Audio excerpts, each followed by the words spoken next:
So I'm very happy to welcome to our research or series of talks Carlos Alós-Ferrer. He's going to talk about better ways to vote, selecting acceptable compromises. I think that's a really interesting topic. Since we had a lot of elections, not only in Austria, but all around the world. And I specifically am happy to welcome Carlos because I know Carlos from IAREP, the International Association of Research in Economic Psychology. He is there on the managing committee and also, which is much more important to researchers in economic psychology, he's one of the editors of the Journal of Economic Psychology. He just reminded me today that his career started in Vienna, although he's originally from Spain, and he has been since then, I think it was 2006 or 2004 when you gained your habilitation. Since then, he has been to several universities. We got to know when you have been at the University of Zurich, I believe, and now you're with the University of Lancaster, always as a professor in decision making and neuroeconomics, for example. So you are the right person to ask how to vote, but the ones who are a bit more interested in psychology than in economics, you also publish on psychological topics, which I think is fascinating, having someone starting off with economics now doing papers on psychology as well. So thank you very much for being here. Whoever would like to ask questions, Carlos said you can just ask in between the talk, just raise your hand. Otherwise, we will have a discussion after the talk. So thank you very much. Carlos, the floor is yours. Thank you very much for the nice introduction. It's a pleasure to be virtually here. And as Eva said, I'm going to talk about better ways to vote, selecting acceptable compromises, which is work with my former PhD student, Johannes Buchenmeier. So I want to ask first whether democracy is working or not, and I'm not going to give an answer. Instead of that, I'm going to give a few examples. And in order to avoid being lynched, I'm only going to give all the examples. Let me start with an example which is more than 20 years old. This is Jean-Marie Le Pen, the father of Marine Le Pen, the current leader of the far right in France. And this was the year 2002, the French presidential elections. There were two main candidates, Chirac from the right, Jospin from the left, and Le Pen was a strong minor candidate. And these were the presidential elections, so there were a lot of candidates, I think more than 16. And it was a surprise at the time that Le Pen was actually the second most voted candidate, which was a shock in France. It was something like, really, the second strongest party in France is far right, already in 2002. Well, the French system actually prescribes a runoff. So you vote twice. You vote, and then a few weeks later, there's a second voting round where all candidates except the two most voted ones have been dropped. So in the second round, people went to vote again, but there were only two alternatives, Chirac and Le Pen. And in the second round, the left and the right voted for Chirac. So people on the left of the political spectrum voted for the conservative candidate. So obviously, it's not that in those 2 weeks, the socialists in France had a change of mind and became conservatives. They went and voted for Chirac because actually they were voting against Le Pen. And Chirac actually won with 80% majority. So if people from the left and even the far left were voting for a conservative candidate, it's pretty safe to assume that a lot of people actually despised Le Pen.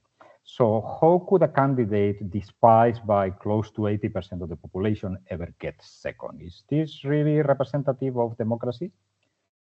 So this is now Jesse the Body Ventura, a former professional wrestler. And the year is 1998, and we're in Minnesota. There were two main candidates, Coleman, the Republican, and Humphrey, the Democrat. And Jesse, the Buddy Ventura, decided that he wanted to be governor. And he was a surprise candidate. And actually, he won. He got 36% of the votes and became governor. And Coleman got 34%, Humphrey got 28%, and other 2%. Well, the problem is that a lot of political commentators and polls and so on seem to indicate that practically all Republicans would have preferred the Democrat candidate to Ventura. And practically all Democrats would have preferred the Republican candidate to Ventura, which means that 2/3 of the electorate, more or less, actually preferred anybody else, and still Ventura won. So how could a candidate despised by an absolute majority of the voters ever get elected? And by the way, this is a photograph from a movie called Predator in 1987, sci-fi shoot 'em all, where you can see two governors. Actually, on the left, you see Jesse Ventura, the 38th governor of Minnesota, back when he was a wrestler and professional actor. And on the right, another famous politician who was previously an actor and who became the governor of another state, the governor of California in 2003. Maybe you have heard of him. So here is another hypothetical example, which this time hypothetical, which might make the problem a bit more clear. Imagine that we have 3,000 voters. And there are a bunch of candidates, and in particular, there are 3 candidates who I'm going to call Mr. Yell-a-Lot, Mrs. Loudmouth, and Mr. Big Ego. And these people have strong supporters. Each of them have 1,000 supporters who actually love them and hate the others. So actually, Mr. Loudmouth and Mr. Big Ego are absolutely hated, are the most hated options for the supporters of Mr. Yell-a-Lot, and analogously for everybody else. So each one of these 3 candidates is actually despised, hated by 2/3 of the electorate. There is, however, a 4th candidate, Mrs. Compromise, who everybody likes. Nobody absolutely loves her, but she's the second option for everybody. Everybody would consider her an acceptable compromise. So what is going to happen with our standard voting methods? Well, our standard voting methods are actually variants of something called plurality voting, where you are asked for voting for your most preferred option. So what's going to happen? Well, depending on who shows up to the vote, maybe only 990 supporters of Mrs. Loudmouth show up and 999 of Mr. Yell-a-Lot. Depending on who shows up, we are going to see one of these 3 loud candidates elected. But it's clear that nobody, if they vote sincerely, are going to say that their favorite candidate is Miss Compromise, because it's not. So nobody's going to say that, so she has no chance. She has absolutely no chance, even though she's obviously the only acceptable compromise. So depending on random events, who shows up for the vote, we're going to have one of 3 candidates, and whoever is elected is going to be despised by 2/3 of the electorate. So I would say that this is not a very good implementation of democracy, but it's essentially the kind of methods that we have. So actually, everybody's a Democrat, but that statement, I'm very sorry, is meaningless, because democracy is not well defined. There are many different voting methods, and different voting methods, and this is very, very well known in political science, can yield different outcomes for the same electorate. So you don't change your preferences, you are who you are, you prefer who you prefer, but changing the method changes the result. For example, in France, for presidential elections, they don't have plurality voting. They have the 2-round system, okay? And under that system, Le Pen did not win. And under that system, Jesse Ventura would have lost. But with that system, also Mrs. Compromise stands no chance, because everybody's going to say one of the 3 loudmouths is their favorite candidate. So the second round is going to be between 2 of those, and Miss Compromise is already out. There are other examples. So for instance, one method that I particularly like, and where I have published a number of papers, is called approval voting. And approval voting is a very simple thing. It just tells people, forget about votes. You don't tell me who you vote for. You tell me who you can live with, who you consider acceptable, which means that you can approve of as many candidates as you want. And then I'm going to count approvals, and most approved options, the one with the most approvals is going to win. This was introduced by Brahms and Fishburne in 1978. If we follow the logic of that, probably miscompromise is going to win in our example. Probably Jesse Ventura is going to lose because people did not approve of him, but maybe approve of the other candidate. And Le Pen certainly never gets second there. But it's difficult to say, actually, because what we do not know is where voters draw the line. If we do approval voting and everybody just approves of the most preferred candidate, we're back with the original problem. Empirically, people don't. People tend to approve of several candidates. You give them this method. There's another method, very famous, which goes back to the Middle Ages and which was actually invented by this one, which is called Anhand, and which essentially says, give me a ranking. Tell me what is your preferred option, your second most preferred option, and so on, and give points. So if there are 7 candidates, give 6 points to the better option, 5 points to the next, 4, 3, and so on until 0. So with a method like that, it's clear that miscompromise would get a lot of points and would win. That Jesse Ventura would lose and that Le Pen would never get second.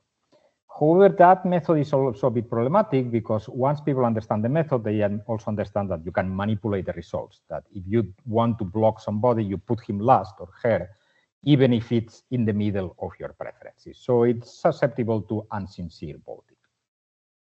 There is another method, which is actually the method used in Australia, which is single transferable vote or preferential voting. They use different variants of it for different elections. And it's a complicated method where essentially you submit a ranking and then you look at what is the candidate which is the least voted, the one which has been ranked first the less often. You eliminate that one, and then what happens with the people who have said, this is my favorite candidate? You just transfer their vote to the second favorite candidate, and you iterate. So it's something like instant runoffs, as if you didn't have the 2 weeks between the first and the second round in France. You did it immediately, and you did it again and again and again and again in an iterative way. In a system like that, miscompromise would win, Jesse Ventura would lose, Le Pen never gets second. But it is relatively complex, and actually it is argued in Australia that Australian voters typically don't understand what it is. And in particular, a lot of them seem to believe that they can waste their vote with that method, which is actually not true. You cannot waste your vote with this method. So for approval voting, I warn you that this is my favorite voting method. There are a number of things to say. For instance, this method is actually being used, for instance, by scientific associations. A lot of scientific associations, including the Social Choice and Welfare Association, the one where voting theories are using this method. It's used for the Secretary General of the United Nations. And there is a movement for implementing it in local elections in the United States. And right now, Fargo, North Dakota, and St. Louis, Missouri are using this method. It has been shown to suffer less from strategic voting, from unsincere voting, than other methods. And one of the reasons is that you cannot waste your vote, and it's very easy to understand. The wasted vote effect essentially consists in politicians telling you, oh, no, I know that you love this small party of this candidate, but it's very unlikely that this candidate wins. So if you vote for this candidate that you actually like, you're going to waste your vote. You should vote for me because I have chances of being elected, even though you don't quite like me, but you dislike the other big guy more than me. So that's the waste vote argument. And that cannot happen in approval voting because if you really like a small party or a candidate who is not likely to win, just approve of this candidate. You can still approve of that other big candidate where you think it will make a difference. Approving of one candidate does not detract from your right to approving from another candidate too. So there is no wasted vote effect. We have, in my group, we have a couple of publications looking at the psychology of approval voting. For instance, we have shown in a recent paper this year that elections under approval voting are less affected by framing. And you will ask, why is this important? Well, because if you have looked at political campaigns in the last 10, 15 years, a lot of them are running in a very competitive framework. It's us versus them. There is these other guys, and then there are our guys, and it's complete identification politics. And what we did in an experiment is simply repeat elections under approval voting and plurality voting and frame them. We frame some of them as cooperation. We want to cooperatively select an option and so on. And we frame some of them as us versus them, as competition. We're competing with other people and so on. And well, the results essentially were that under plurality voting, the frame makes a lot of difference, changes the results, while under approval voting, it essentially does not, because you can approve of multiple things, and that essentially eliminates that effect. Which means that in reality, if we are using plurality voting, how politicians, which tricks politicians play with the us versus them framing might be affecting the results a lot. We have another paper already a couple of years old where we use voting under time pressure. So essentially put people under time pressure as a psychological manipulation to uncover the, let's say, more intuitive tendencies, let's say the true preferences. And we did this again for plurality voting and for approval voting. And the results are again that under plurality voting, results change a lot. You put people under time pressure, they are revealing different preferences than what they actually do when they can think about it and maybe vote strategically. And under approval voting, essentially there are no effects. There is no change, which means that under approval voting, unsincere strategic voting is probably far less of a problem than under our standard methods. But okay, enough talking about past papers. What is the question that we want to ask here? Well, the question is, we know that even if political compromises are available, polarized societies might fail to select them, and this might be very real in actual political elections. And we can talk about polarization and social problems and political candidates all you want, but what if we have a technical problem? What if part of the problem is simply that we're using the wrong voting method? Well, it's worth thinking about that, because we can change that just with a line of a legislator. We don't need huge social change in order to change the voting method. That's just technical. We just switch to something else. So what we claim is that currently voting methods actually exacerbate the problem of failure of selecting acceptable compromises, and that alternative voting methods can boost the likelihood of selecting compromises, for instance, based on equity or efficiency. So we're interested in particular problematic preference profiles. So I'm going to show you experiments, which means that in any experiment, I have to give you a specific design that I have implemented in the lab. So of course, you can say you are looking at particular profiles. Those profiles we have selected so that they are problematic. Of course, you have a situation where an absolute majority agrees that a compromise candidate is great, the method does not matter. It's going to be elected no matter what. But we're interested in when there exists a problem. And the second comment is that there is a lot of theory, it's called social choice theory, about the properties of voting methods. But we're looking at an empirical question here. I can give you predictions for what will happen in every specific example if people vote sincerely, if people vote strategically, if they are sophisticated at level 3, and so on. But actually, we don't know how real people react to alternative voting methods. That's an empirical question. So even if we derive outcome predictions theoretically, we don't know whether people are going to vote sincerely or try to be strategical. Which means that if we're interested in comparing how voting methods actually will fare, we need data. And that's what we are doing here, looking at the data. So we have an experimental approach. And this is an old literature on voting experiments, going back at least to Forsyth in the 90s. What you do is you construct artificial stylized test societies that you can take to the lab. And a table like what you are seeing here, you are seeing the table on the left and on the right. These are different societies, so artificial societies. They correspond to lab experiments. So in each of these, you have 3 different types of voters. And you have here the number of voters of type 1, the number of voters of type 2, the number of voters of type 3 that I'm going to assign in the lab. So I have society of 6 voters. This is very small groups. This is voting in committees. And then I have 3 options, so people are going to vote in order to implement an option for the whole society. And those options are SI1, 2, 3, and EC, which are the selfish option for group 1, for group 2, for group 3, and equity. And the numbers that you see in the table, those are payoffs. These are experiments where you actually pay people according to a conversion rate into euros and so on.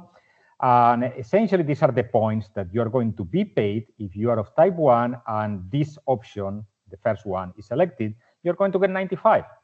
And other people are going to get 55. And people of type 3 are going to get 3. And the sum is 390, because we have 2 of each type. So you see that immediately this builds a preference. If I assume that you like money, then your preference is what you see on the lower part of the table. Type 1 are going to prefer SI1, their favorite one. Equity is the second, then they prefer SI3, then SI2. And you see the preferences for all 3 types in the lower part of the table. And you see that this is Mrs. Compromise example, essentially.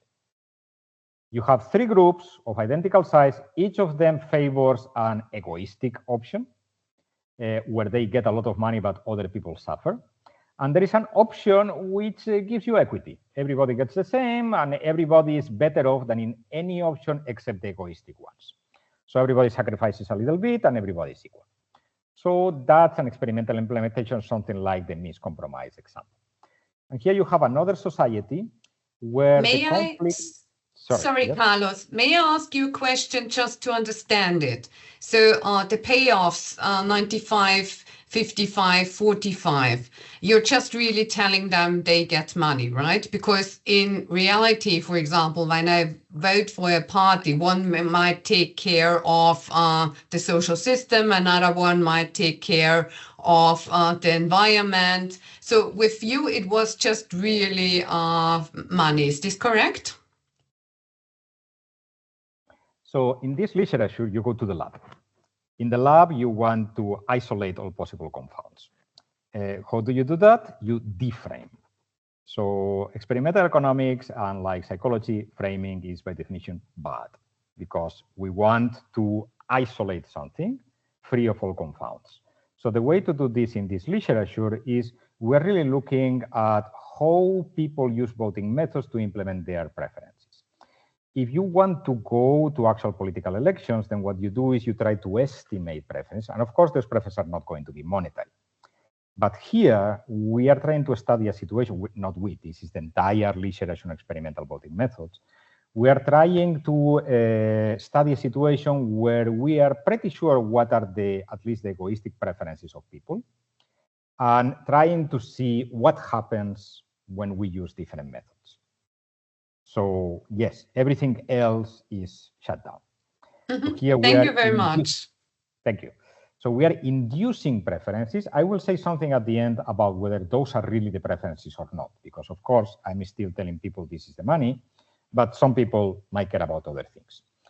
So here in this society, we are trying to isolate the conflict between selfishness, which is both for your SI option, and an equity motive, to the exclusion of everything else. And in society 2, we are trying to do the same in the conflict between selfishness and efficiency, the efficiency motive. So if you look at society 2, you see that SI1, SI2, SI3, well, it's essentially the same. Actually, I think it's a copy-paste of the payoff table.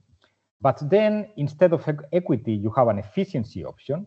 And if you look at the sum of the payoffs, oh, this is efficient in the sense that society is going to get a larger payoff overall. But this is not equity. Some people get more, and actually some people get relatively a lot, 90, 80. And there are some people who lose. There are some people who really sacrifice. So type 3 here, we're going to call them efficiency losers. So if we're interested in equity, obviously equity tends to make everybody equal. If we're interested in efficiency, that's not true. Efficiency motivations are different motivation than equity. So society 1, experiments with society 1 are going to be about compromises based on equity. Society 2 is going to be about compromises based on efficiency. And then I will have society 3 and society 4 where I put them together. Okay, so voters use different voting methods in my experiments. They use plurality voting, they use approval voting, they use board account, and we had a preference elicitation method, if I have time at the end, maybe not, that we can use to analyze the French system as the Australian system. And what we're interested in is electoral outcomes, also voter behavior. But one important thing in experimental voting literature is that if I have very, very subtle effects on the behavior of people, but those subtle effects change the result of the election, I don't really care that the effects on the behavior of people were subtle. I care that there has been an aggregate effect on the election. So, and that's a completely different criterion to looking at individual behavior. Okay, so this is how experiments look like. This is just a screenshot of the typical experiments. You just tell people they have different rounds. Everything is anonymous. Nothing is revealed until the end. So everybody is in different voting situations, voting as a different type. In one election, you might be type 1, in another, you might be type 2. In some election, you might be voting according to plurality voting. In some election, according to approval voting, and so on and so forth. You implement that, and then you get the data. And then you have ex ante decided how you are going to aggregate the groups. The groups are programmed since the beginning, so you can study what were the results in the actual elections. Okay, so we had 3 different experiments in this paper. One is in the lab. And you see, if it's in the lab, I have to study committees. Okay, I cannot put 1,000 people in the lab. So those were electorates of 6 voters each, literally the tables that I have showed you. 180 voters, more than 5,000 voting decisions. I have a lot of data. And 4 different societies. Society 1 and 2 is what I have shown you. Society 3 and 4 essentially put equity and efficiency together in 2 different ways. So we got certain results that I will tell you in a second. And then the next question is, are results robust in large elections? And if I don't have time to go there, the answer is yes. What we did is then we reproduce Society 3 and Society 4 for 1,200 voters in electorate. So we just went to Prolific, did it online. Of course, we could only do 1 election for each of those. So there is more about individual behavior. But people were aware this is a large electorate. My vote almost surely does not count for anything. And still we get the same kind of results. And then in the third experiment, we check whether, okay, is the fact that all groups are of the same size, is this knife edge, is this important or not? So we went back to Prolific and we had electorates of 30 voters, okay, larger than you can do in most labs. And we varied whether the groups had the same size or they were unequal and reproduced Society 3 and Society 4. And if I don't have time to go there, again, we essentially get the same kind of results. So everything that I'm going to tell you, small electorate, large electorate, symmetric, asymmetric, is essentially robust. We get the same kind of results. Okay, so let me start with small electorates. So is the society that I have shown you at the beginning. Here, this is just copy-paste of that table. Okay, we have a conflict between going for your egoistic option, which is different for 3 different groups, and Mrs. Compromise, which is equity.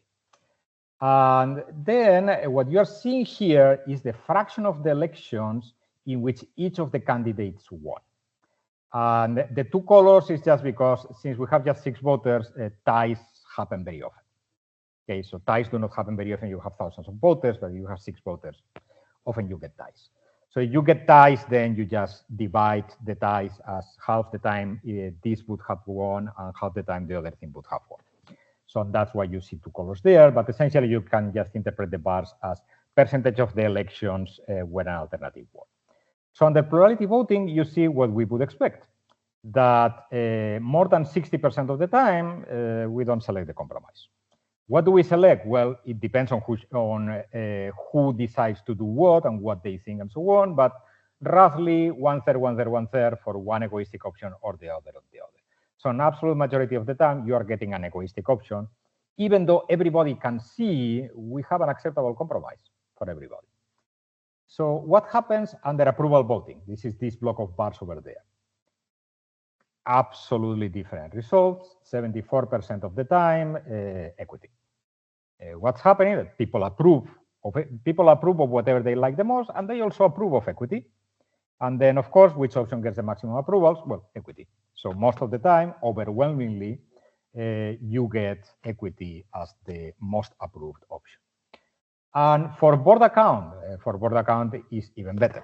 For board account, 97% of the time, you just select equity. And why is that? Because there is a bit of a mechanical effect there. You have to allocate the points. you really have to tell me which is the option that you are giving all the points -1, which means that there is no decision, do I approve of this or not? And it seems that people in practice, even though they could be very manipulative, they just go and say, yeah, okay, so my second option is equity. I'm going to give all the points -1 to that, which means that if most people are doing that, then the majority of points goes to equity. So approval voting and board account are working much, much better than our standard methods when there is a clear compromise of this case. And this is individual behavior, where you essentially can see, okay, in the graph, what I'm doing, I'm showing you the votes for the different options where I'm putting all the equations. You can see, okay, or people are for approval voting, I'm normalizing the approvals because since you can approve more than an option, the things add up to more than 100%. So if you divide by the number of approvals, so you have also majority support for the egoistic options. But still, since everybody still is approving of equity and they are supporting different egoistic options, then equity gets selected. And for board account, this is the normalized points. So if you want the proportion of points, and it's a similar phenomenon.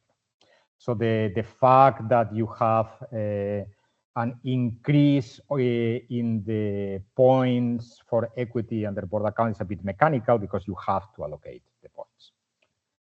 But mechanical or not, it seems to be working. Here's the second society, where it's exactly the same, only now the compromise is efficiency. It's not, oh, we are all going to be basically satisfied. It's, look, this is better for society, even though some people are going to suffer. And then what happens? So, well, for plurality voting, then you see a very similar picture as before. Efficiency is only selected 1/3 of the time. So 2/3, some egoistic option is selected. For approval voting, well, at least a majority of the time, 55%, efficiency is selected. So it's really much better than under plurality voting. And under board account, well, it does not work very well. It barely improves over plurality voting. And indeed, that difference is not significant. So approval voting seems to be better for efficiency, at least in this example. So, and here, what you see, why do I have 6 bars here rather than 3 as before? Because there are 2 types of voters qualitatively. There are the voters for whom efficiency is actually pretty good, 90, 80 rather than 95 is their second best option. And there are the ones who would have to sacrifice a lot, the efficiency losers. The one where, yeah, I can see that it's efficient, but it's not good for me. And of course, the behavior of efficiency winners and of efficiency losers is abysmally different. Under no method are efficiency losers willing to sacrifice. They are going to vote against as much as they can, no matter what the method is. So that's as it is. So society 3, I have not shown it to you before, but it's essentially put the 2 societies before together. That's it. So this is the same block of the egoistic options. Then I add the equity options. So if you look at the first 4 rows, it's society 1. And if you ignore the 4th row, it's society 2. So essentially, I'm giving people the equity compromise and the efficiency compromise, both of them, so that people with different motives can think in different ways. There's always equity, but if you value efficiency more than equity, you might go for that. So under plurality voting, then you see that still we have a lot of situations where selfish options win. Most of the time, actually, absolute majority of the time, selfish options win. Under approval voting, most of the time you get efficiency, but equity is the second most frequent option. So compromises win by a lot. And under board account, actually, is equity. Equity has much more support, wins much more often than efficiency. So we see the first difference between these 2 alternative methods, approval voting and board account. Approval voting tends to go to efficiency and board account tends to go to equity. So, and this is again the behavior of efficiency winners and efficiency losers. And you can see, for instance, that still there is quite a difference between winners and losers. And efficiency winners, for instance, go for the efficiency compromise, even if there is an equity compromise, while efficiency loser says, no, it has to be equity because I don't like efficiency, which is maybe not surprising, but the interesting thing is that as a consequence, in both alternative methods, we are seeing this compromise come on top much more often than under plurality voting.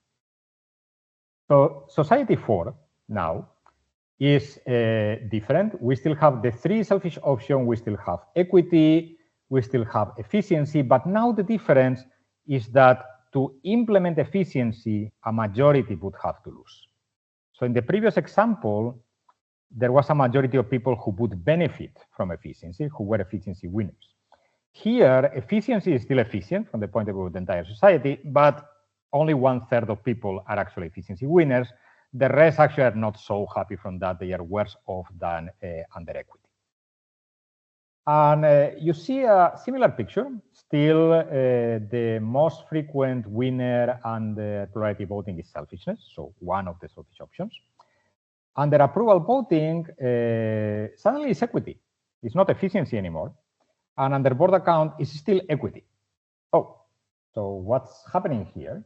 So first, these alternative methods still are giving you compromises rather than a selfish option, and overwhelmingly so, at least in the case of board account. But board account empirically seems to give you equity no matter what. So people tend to think, okay, equity is either my second or my third, so it gets a lot of points and it ends up winning. Under approval voting, however, people tend to think, well, if I'm an efficiency winner, then I really approve of efficiency and I don't necessarily approve of equity. Well, if you're an efficiency loser, you go and say, no, I'm not going to approve of efficiency. It is like this is inequality. I don't like that if I'm on the losing side. But hey, there is equity, so I'm going to approve of that.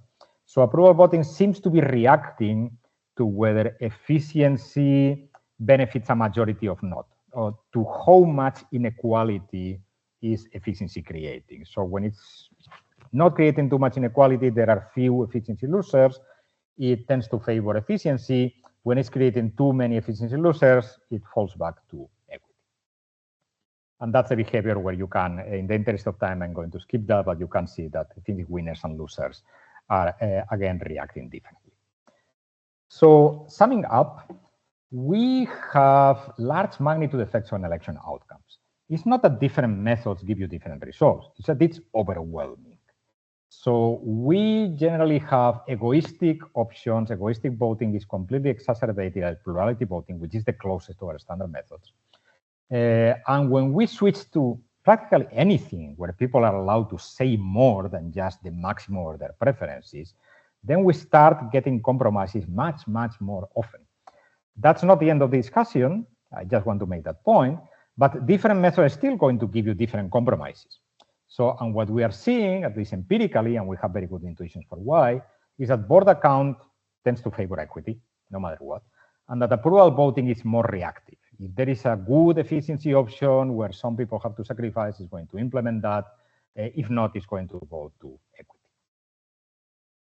So in large electorates, I'm going to be faster now. So what we did is just go to Prolific and implement Society 3 and Society 4, but having 1,200 voters each in each election. Still, each of them participated in several elections, so we had over 7,000 voting decisions. And I cannot tell you percentage of winners because we had just one election of its type. Okay, it was 1,000 people, that was the point. But I can tell you individual behavior. So it's not percentage of winners, this individual behavior.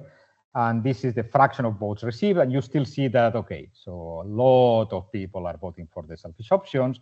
And you start seeing that, oh, equity and efficiency have a boost for both methods. And this is what I was telling you before. This does not look so impressive. But remember, small changes in voter behavior, like what we are seeing here, I mean, they are not so small, but they are not spectacular.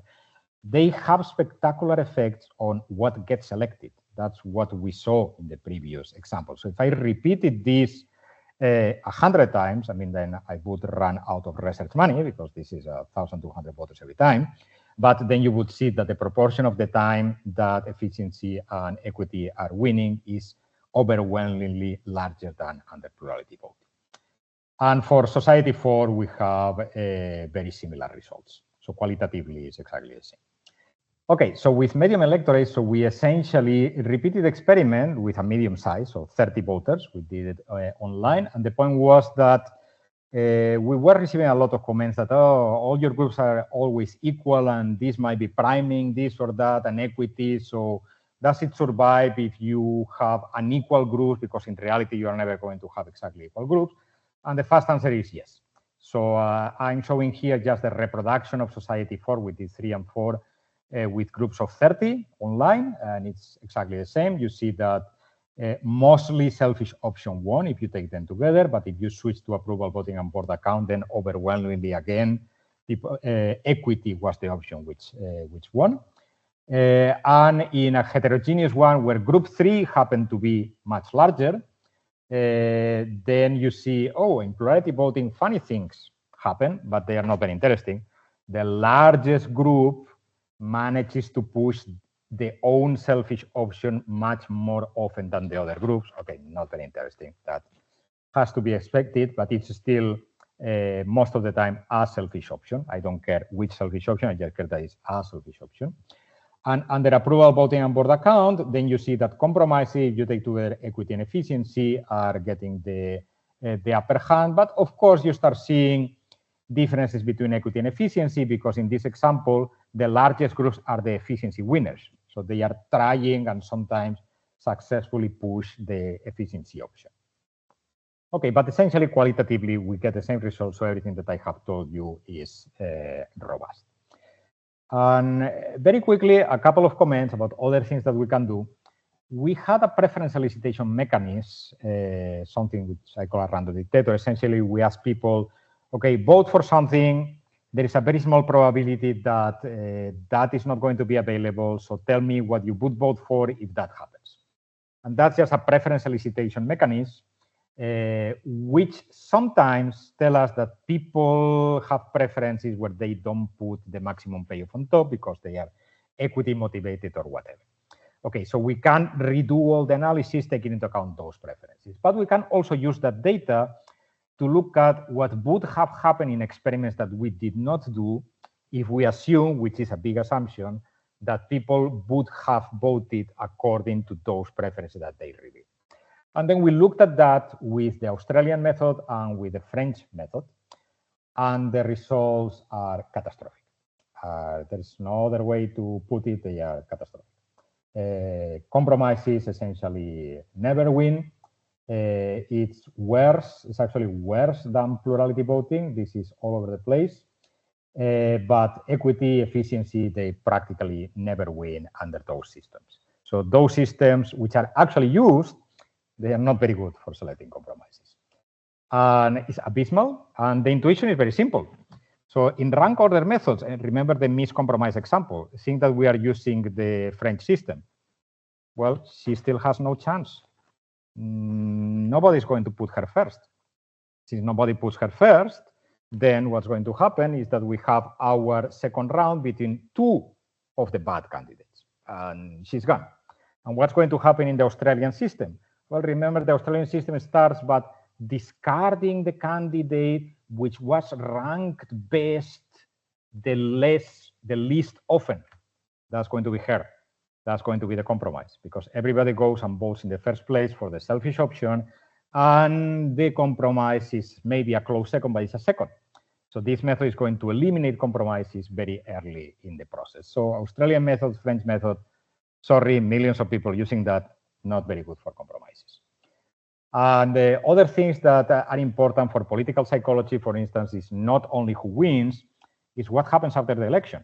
If somebody wins and halves the country, I'm not going to say any actual political examples, I don't want to get lynched, but if somebody wins and halves the country is very unhappy with that, you don't have a very stable society. So people in political psychology study the legitimacy of the winner.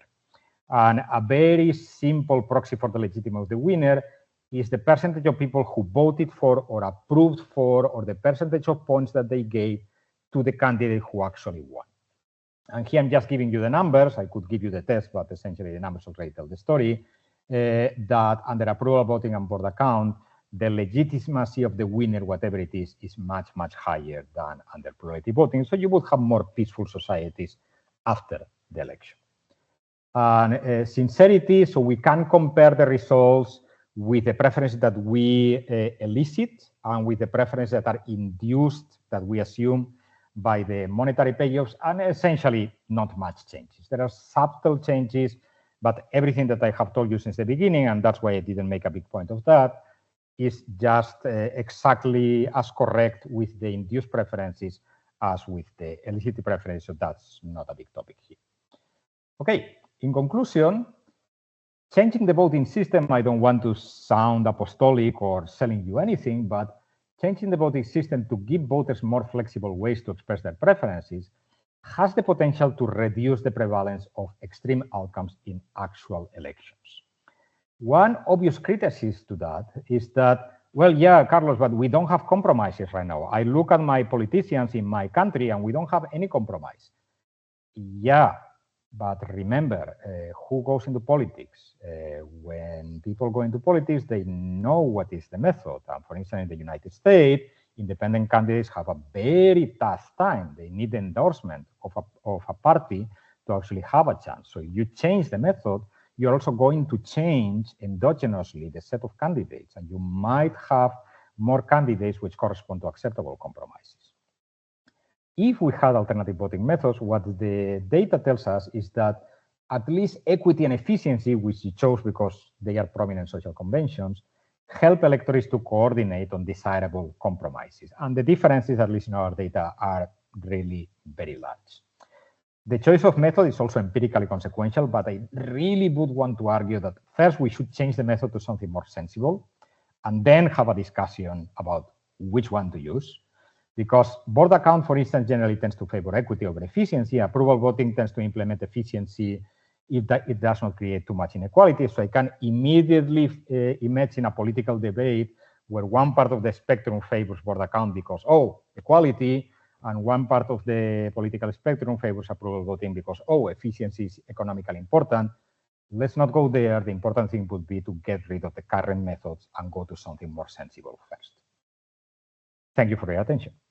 Thank you, Carlos, very much for this very inspiring and interesting talk. We are very happy to having you here, and I hope to see you soon at the IREP conference in about a month. Bye.